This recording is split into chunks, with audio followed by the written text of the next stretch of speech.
Wystawa jest efektem projektu badawczego, który Muzeum Etnograficzne w Krakowie, a ja razem z nim prowadziliśmy na Syberii. I pomysł był prosty. Chodziło o to, żeby pokazać te przedmioty, zdjęcia tych przedmiotów ludziom pochodzącym z grup etnicznych, od których z kolei pochodzą te obiekty. Mieliśmy nadzieję, że może oni wiedzą coś, czego nie ma w kartach katalogowych, a w kartach katalogowych było niewiele.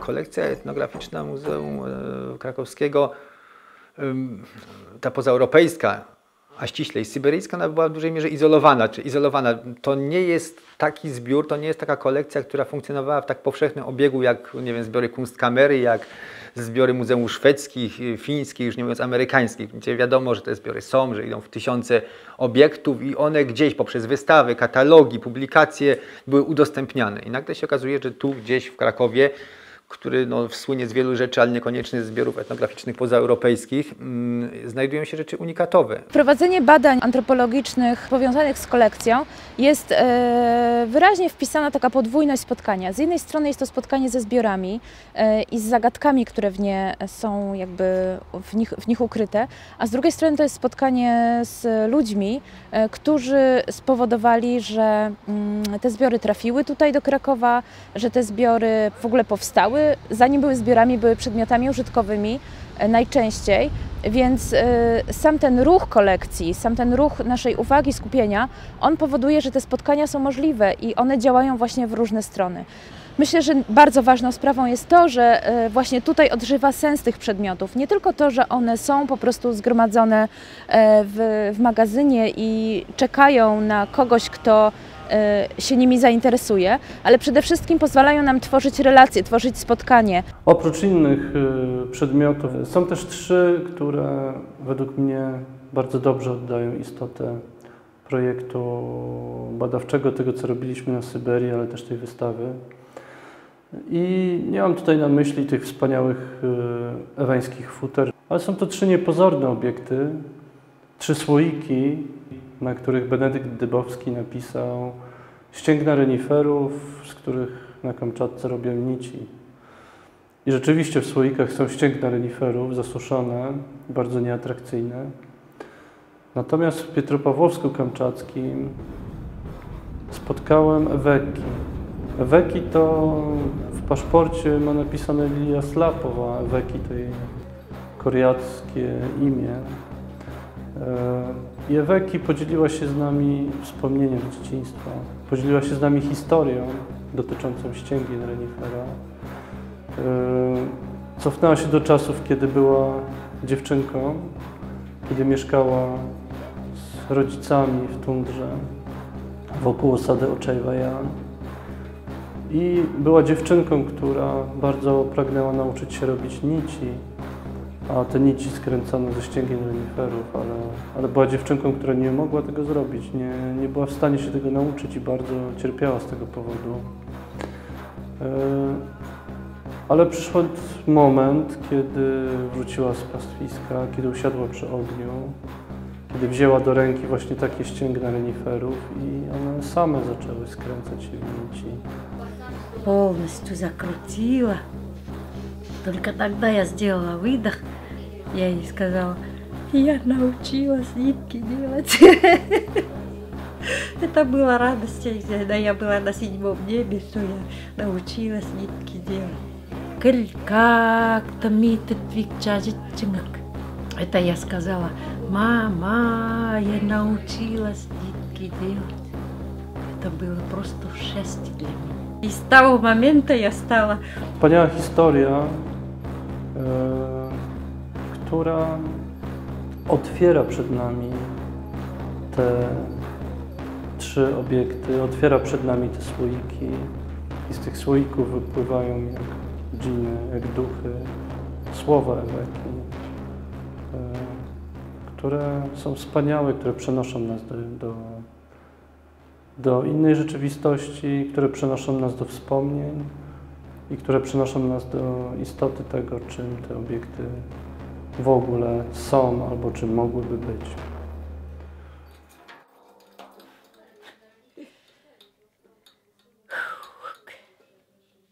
Przyjeżdżali do nas na wizyty studyjne badacze, etnografowie z różnych krajów, między innymi z Rosji. Dzięki nim te intuicje nasze, czy też te nasze ciekawości zostały jakby rozwinięte, potwierdzone i dopiero na bazie tego, co zostało zebrane właśnie z sumy tych czynników, te badania terenowe. I to, co wiemy dzisiaj, pochodzi rzeczywiście w dużej mierze z badań terenowych. A można powiedzieć, że te opowieści, które są i na wystawie, jak i na stronie internetowej, to jest efekt badań terenowych. Bez nich właściwie pewne odpowiedzi byłyby niemożliwe albo byłyby tylko kopiowaniem czy też cytowaniem innych źródeł.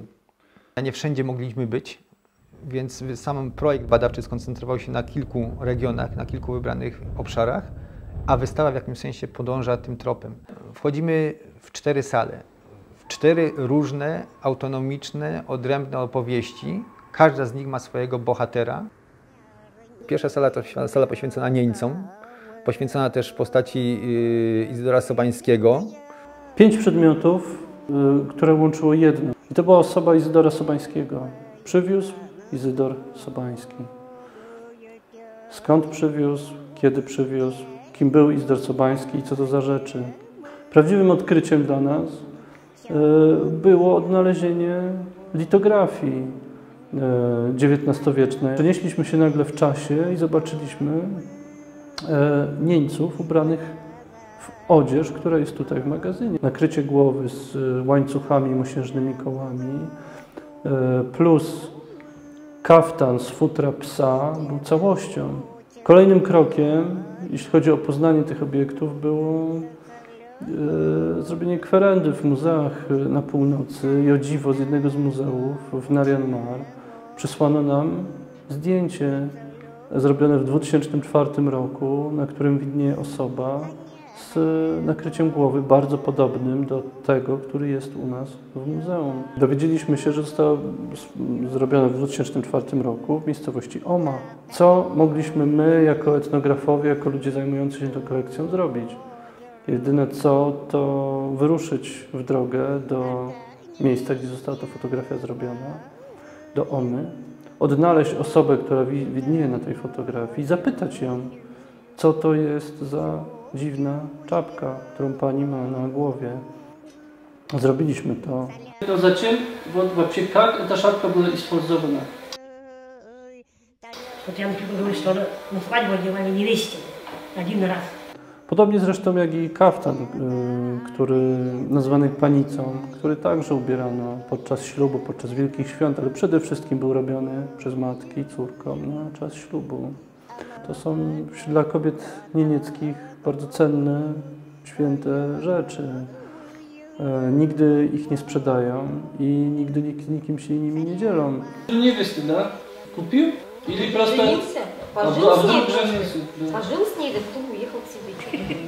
Nie byłoby to odosobniony przypadek, znając biografię innych polskich zesłańców, Wacława Sieroszewskiego czy Bronisława Piłsudskiego, na pewno wielu innych.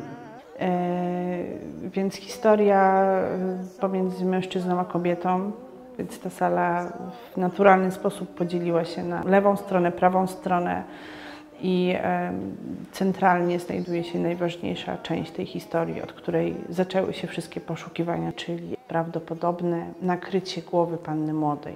I sala druga jest takim wyjątkiem, bo właściwie można powiedzieć, każda ta sala jest monograficzna, jeśli chodzi o pochodzenie etniczne tych zbiorów. Sala druga pokazuje dwie grupy ściśle powiązane przez osobę darczyńcy.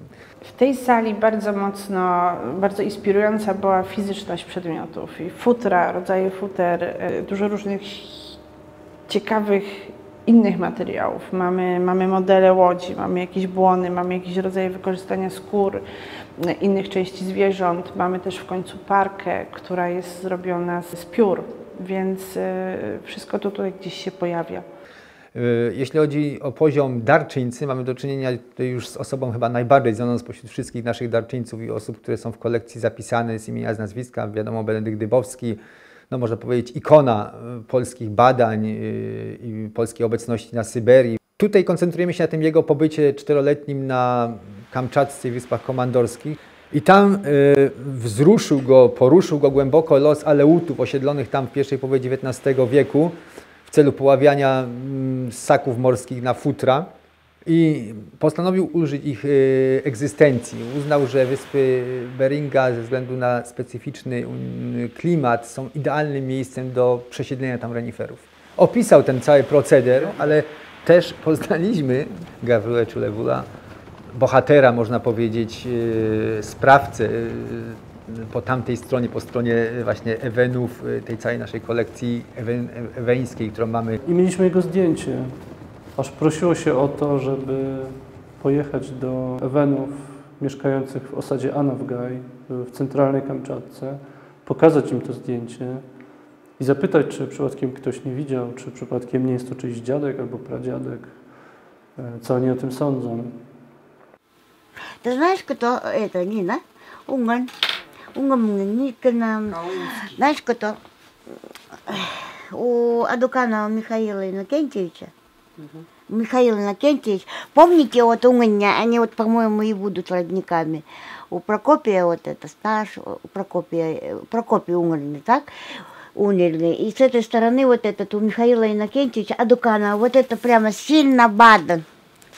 Михаил Иннокентьевич, он был, правда, не женатый, не это, у него скорее... Понимаешь, помнишь, был этот Михаил Иннокентьевич Адука? Вот есть фотографии, да, ветеран войны. Да. У него старенький домик был. Вот она у него дома и видео.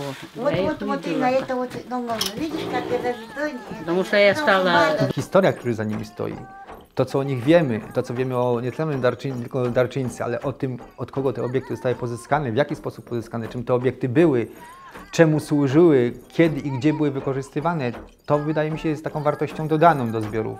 Można mieć jedną rzecz i ciekawą historię, i można mieć 100 rzeczy i w zasadzie wiedzieć tylko o tym, że pochodzą skądś tam, prawda? I w zasadzie nic o nich więcej nie wiedzieć. Można je opisać, zmierzyć, zważyć, sfotografować, skatalogizować i dalej mamy anonimy. I z tego powodu praktykowaliśmy tutaj w naszym zespole, prowadząc badania, taki pomysł, który nazywam muzeologią terenową. Muzeologia terenowa jest działaniem muzeum w terenie opartym o zbiory, ale bardzo radykalnym, bardzo poważnym potraktowaniem ich jako źródła wiedzy i jako źródła nawiązywania, tworzenia, podtrzymywania relacji.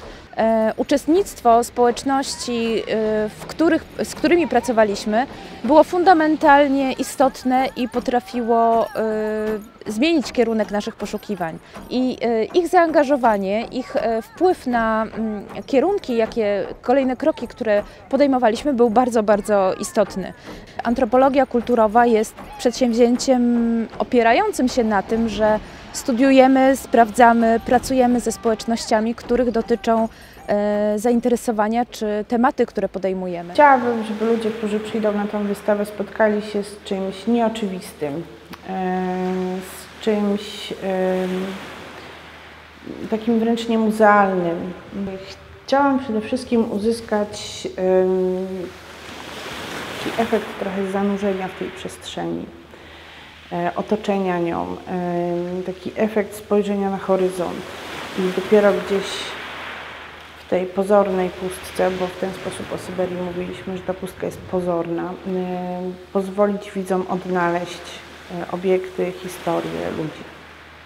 Złoto Alaski, Złoto Czukotki to jest miejsce na wystawie, sala, która opowiada z jednej strony o wielkiej, tragicznie skończonej przygodzie Konstantego Podhorskiego, polskiego ziemianina, który udał się w poszukiwanie złota na Alaskę, skończył na Czukotce, aż w końcu został zastrzelony w Nevadzie niedługo potem. Ale to jest też historia tego, co można zobaczyć w tle każdego zdjęcia, które Konstantyn Podhorski z upodobaniem robi na pokładach statków na wybrzeżach mórz północnych, czyli rdzenną ludność.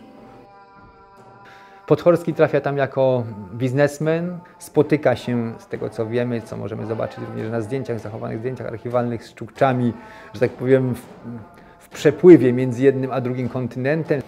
Dokonuje pewnej wymiany, fotografuje się w stroju Czukczów, odpowiednio zmodyfikowanym, prawdopodobnie wykonanym już też, można powiedzieć, w celach eksportowych. No i kupuje rzeczy, kupuje, pozyskuje, wymienia, liczone, nie wiem, w dziesiątkach, czy po kilka, kilkanaście obiektów, torebkach, pochwach na noże, pasach, paskach. Czy Podhorski miał świadomość tego?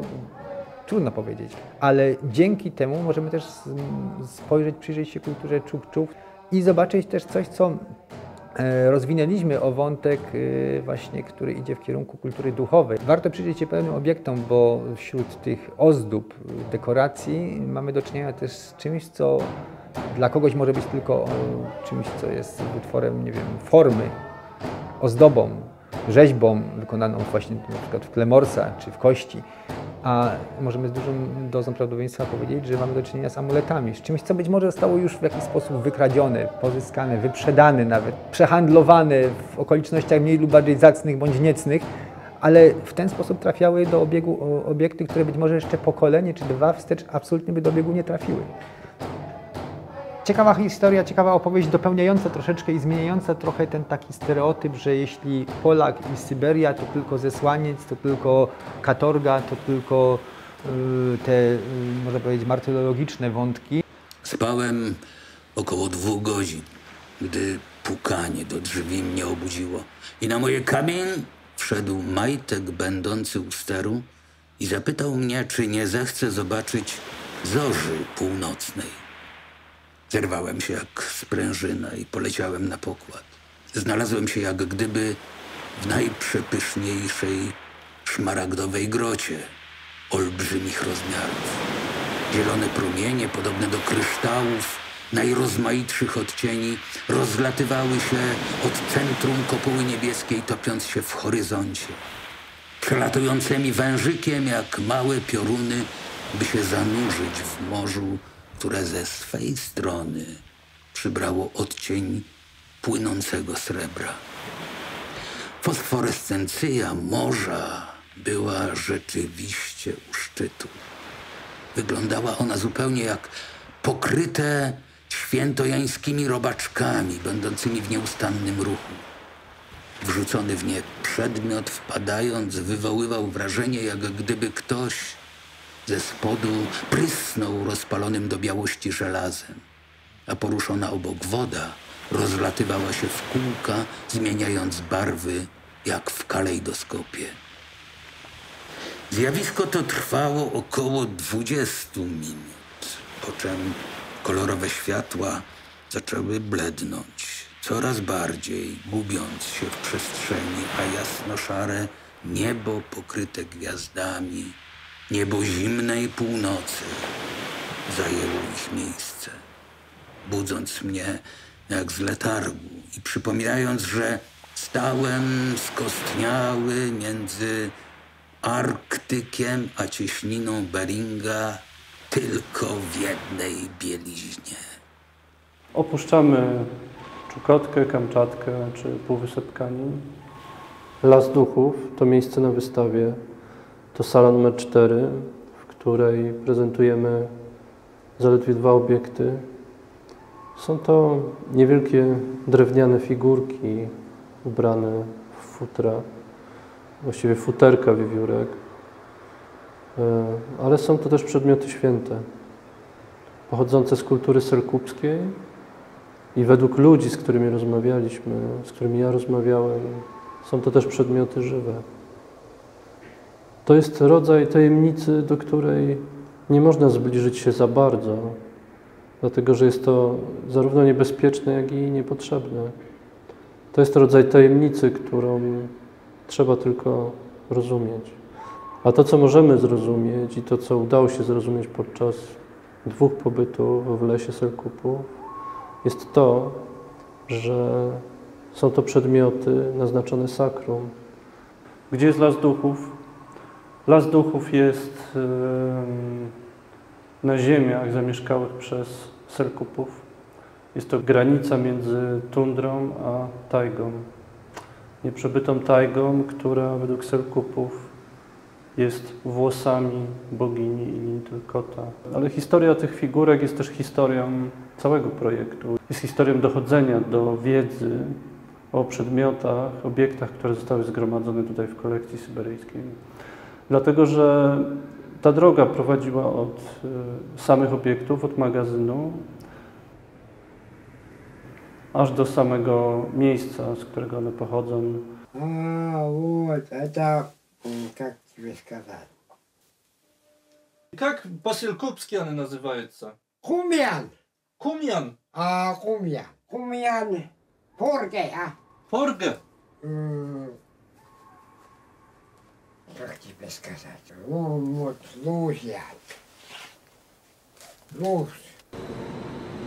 Muzeum Etnograficzne jest miejsce, w którym poznajemy świat przez pryzmat antropologicznych projektów badawczych. Opowieść o kolekcji jest opowieścią o człowieku.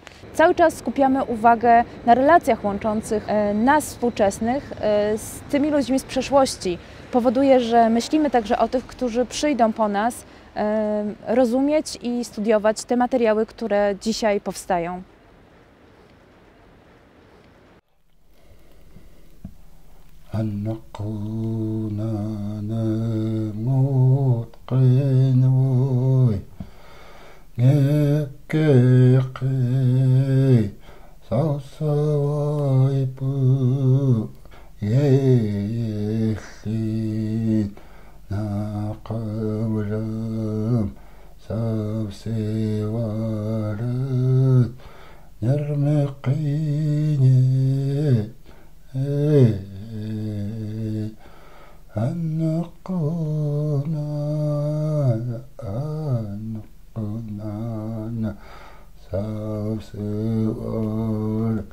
نرمقي